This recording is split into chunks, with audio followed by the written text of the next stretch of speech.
Good morning, all of you.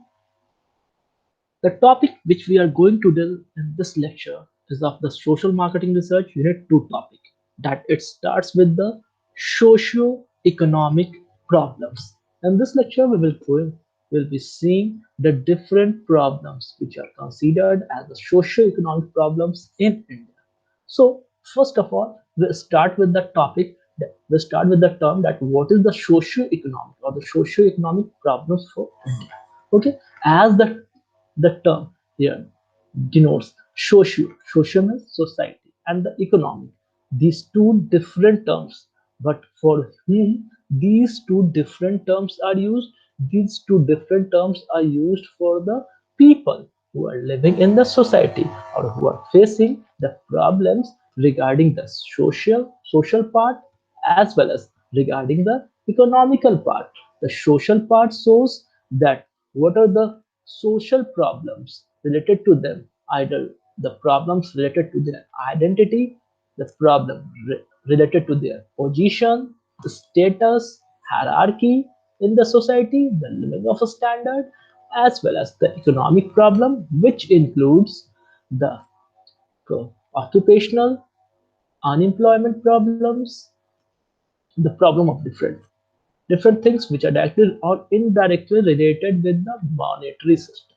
So these are the socio-economic problems which affect the maximum population of the Indian people in the society. Now here, the socio-economic, which is also known as the social economic, which is the social science that studies how economic activity affect and is shaped by the social process.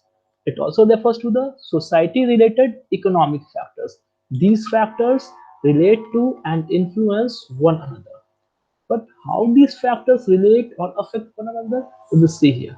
Like just take the example of poverty.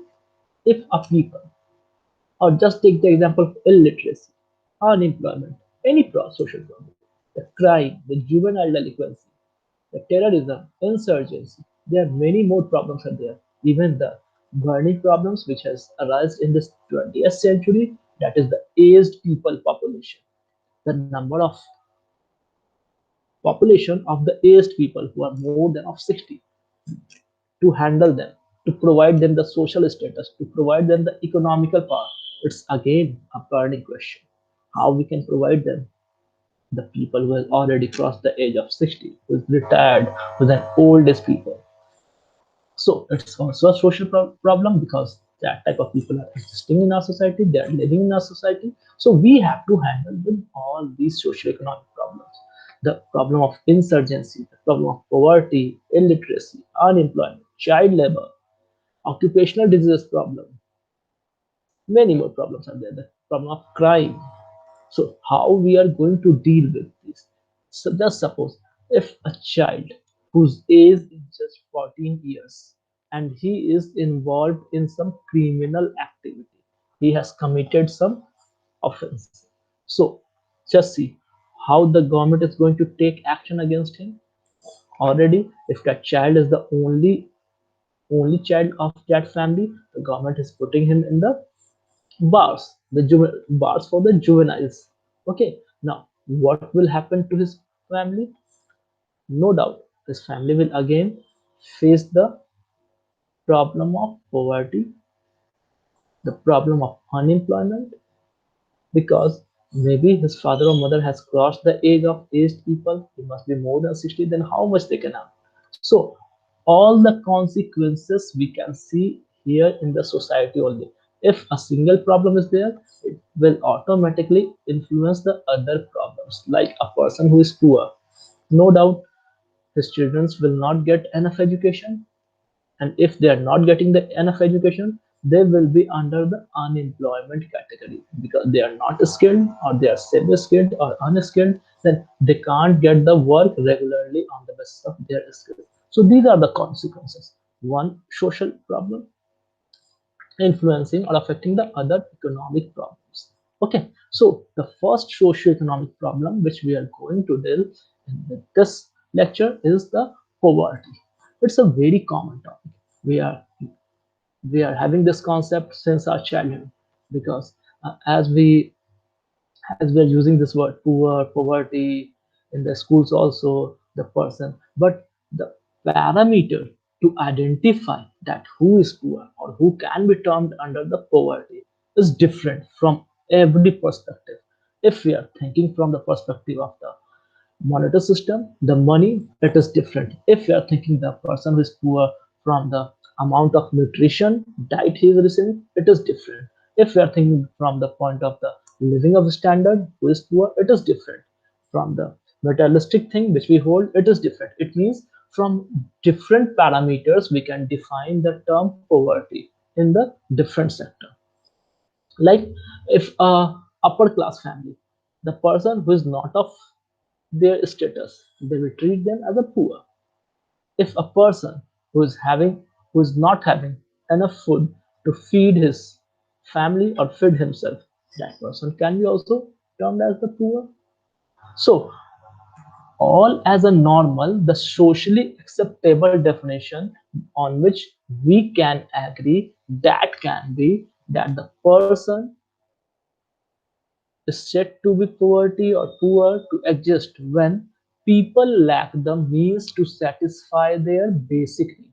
Basic needs, as we all know, that the basic needs are food, shelter, clothes. A people or the human or the group who is not having enough source to satisfy this basic needs, then we can called them as a poverty group, as a poor group, or the state of one who lacks a usual or social acceptable amount of money on material positions. Already I have explained you, if the person who is not holding that material position, we can say that he is poor. Like in this pandemic, the person or the family who is not having the Android phone, how his child will study as online education? No doubt that can be called as a poverty group due to the material position, because the schools or the colleges are having the sense that the family who has taken the who has taken the admission, their ward has taken the admission in the institution, they must be holding the laptops, they must be having the material position of the systems, personal computers. But however, they don't have. However, they have taken the admission under the reservation quota, but they don't have this material position. It means they will be regarded as a poverty. Or this may be defined as narrowly as those necessary for survival. All those things which are necessary for the survival, without which the human can't survive, because they reflect the prevailing standard of living in the community. If we are living in any society, what type of standard the people are showing in that society where I'm living? If all those people are showing the same standard, then it will be compulsory for me that I have to follow or I have to maintain that same standard. Okay, so again, according to us, to that parameter also, what is the necessary for survival?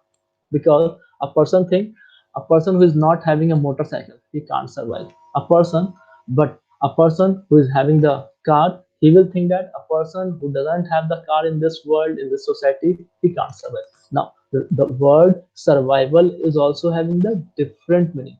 Like some people think that the person who is not literate in this modern world, he won't survive.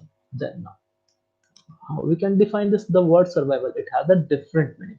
So according to World Bank, how the World Bank defines the poverty? The poverty is pronounced deprivation in well-being and comprises many dimensions. It includes low income and the inability to acquire the basic goods and services necessary for survival with dignity. Now, according to World Bank says what? World Bank says if any group or any family deprived of his well-being, how he can be deprived of his well-being? According to the low income or the inability to acquire the basic goods which is necessary for him, or the services necessary for the survival with dignity, like the medical services, hospitality services. There are many more services which is needed for our survival with the dignity. Poverty also encompasses low level of health, education, poor access to clean water, sanitation, inadequate physical security, lack of voice, insufficient capacity and opportunity to better one's life. So, thinking all these points in the mind, you will just see the schemes launched by the government of Bihar. Saat Nishchay Yojana. In Saat Nishchay Yojana, you will see that almost everything is included. The water facility, sanitation facility, the opportunities, the education, the electricity, all these things are included under this. It means somewhere it is relates to the definition of the World Bank. If you see some facts and figures in India, 21.9% of the population lives below the national poverty line, according to the data of 2011. And in the 2018, almost 8% of the world's workers and their families lived on less than $1.90 per person per day. If a person is not earning in a day, or if he is earning less than $1.90 per person in a day, then he will be under the international poverty line. It is the international poverty line made by the World's Forum. Now, what are the poverty alleviation programs in India? There are many more programs. Just we are taking a look from here. From the earlier, there was the IRDP, Integrated Rural Development Program. The people who is residing in the rural areas, he will be taught, he will be developed according to the Integrated Rural Development Program. Jawahar Rojgar Yojana. Unemployment will be provided them so that their economical status can raise, and after having the good economical status, they can have their basic necessities. They can fulfill their basic necessities which are needed for their survival. Or the Jawahar Rojgar Yojana, also termed as Jawahar Gram Samriddhi Yojana. The third one, rural housing, Indira Awas Yojana. Those who are below poverty line, the government is providing them the house in those rural areas, which are termed as the Indira Awas Yojana.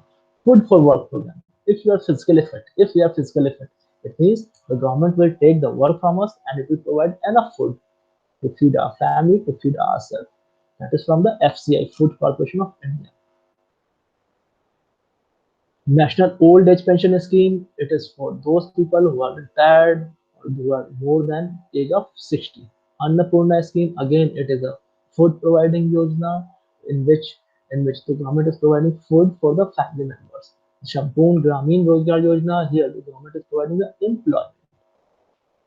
Manrega, here again, they are having their job card. In that job card, they will be paid according to the government norms, and they will get the minimum 100 days employment in every rural areas. Next is the NRLM, which is National Rural Livelihood Mission, which is also known as the RGP. National Urban Livelihood Mission, because the people living in the urban areas also facing the poverty problem. So for them, the people who are residing in the urban areas, for them this mission was being launched. Because as we know that the poor people can be only found in the rural areas. No, it's a misconception. Poor people can be in any of the region, in any of the cities. Next is the Pradhan Mantri Kaushal Vikas Yojana, under which the unemployed people were trained, developed to according to the skills provided by the government, according to the area of interest, like they like the electrician trade, they like the fitter trade, they like to repair the AC, they like to repair the refrigerator. According to their specialty, their skill is developed and they are also provided job. Last one is the Pradhan Mantri Jan Dhan Yojana, in which direct monetary benefits are given in their account. Now, what are the causes of poverty in India? There are many more causes, but we can list few of them here. The number one is the population explosion, because when there will be the much more population, so all those population will be under different hierarchy, under different class. So if a population is under different class, then the class who is having the maximum paying capacity, they will try to acquire the resources at the high prices. Then how the people having the lower class will acquire that resource? So when we don't have the equal distribution of resources for all the population, then it will be increased in the results in the poverty. So we have to control the population. Next is the low agriculture productivity. Nowadays, if you ask from any of the student, any of the child, that what you want to be in the future, they will say doctor, engineer, military man, policeman, different sector he will say. He will say businessman, entrepreneur. But no one says that I want to become farmer. That is the attitude which we are having. But if we just go 5 decades before, just 50 years, 60 years before, every person was involved in the agriculture, because 70% of our GDP was coming from the agriculture. But now it's turning. We are switching from agriculture to the other sector. Third one is capital deficiency. We don't have enough money to survive. then how we can do the business from that capital, or we can start our industry. Underdeveloped economy.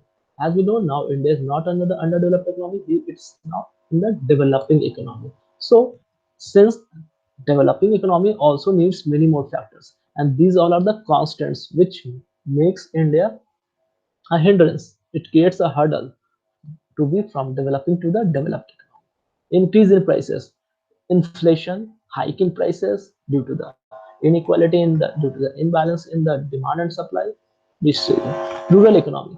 In the rural areas, we will see that there were more very less people dependent on the employment, dependent on the business. They are earning just for their own. That's why always there is a very small size of economy is contributing from the rural areas. Lack of skilled labor due to the education, we are lacking in that skilled labor. Deficiency of efficient entrepreneurs, either whenever we start the entrepreneurship from the help of aid of government or any private institution, but we are not able to run. It just converts into after 2 to 3 years in a sick unit due to the deficiency of our efficient entrepreneurs. The last one is the lack of proper industrialization. Time to time, you will see that after independence, there were many more industrial policies 1951, 1956, 1977, 1980. But what was the result of this industrialization? Not a because after LPG, we will see that many more foreign companies have tried to invest there. Due to why? Because we don't have the capital deficiency, we don't have the skilled labor, we don't have the entrepreneurship skills. That's why we are lacking in this proper industrialization policy. Okay, so all these causes are main causes of the poverty in India, and poverty is the first socio-economic problems existing in India. After this poverty, only all those problems are somewhere related with the poverty only. Okay, thank you.